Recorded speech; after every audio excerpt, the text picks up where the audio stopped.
In today's video, I'm going to teach you how to add a new contact from an email. If you've ever received a message from someone you want to remember for later, the fastest way to save their details is right from that email.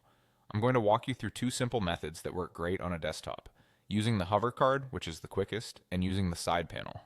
Both will add the sender to your contacts without leaving your inbox, and I'll share a few small tips along the way to make it smooth. First, the hover card method. Start by opening the email from the person you want to save. Look at the message header near the top of the email, where you see the from line with the sender's name and email address. Move your mouse pointer over either the name or the email address. After a moment, a small pop-up card will appear. This is the hover card, and it shows basic information about the sender. On that card, look for the Add to Contacts icon. It looks like a little silhouette with a plus sign. Click it, and that's it. The contact is now saved.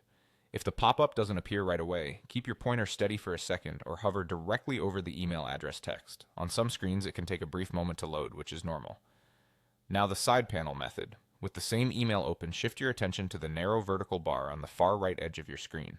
You'll see a row of small app icons. Click the Contacts icon, which appears as a blue circle. This opens a panel on the right that's tied to the email you're viewing. It will display details for the sender of the current message. In that panel, choose Add to Contacts. Click to confirm, and you're done. If you don't see the side panel, it might be minimized. Expanding it will reveal the icons. This method is helpful if you prefer using the panel or want to keep the sender's details visible while you continue reading the email.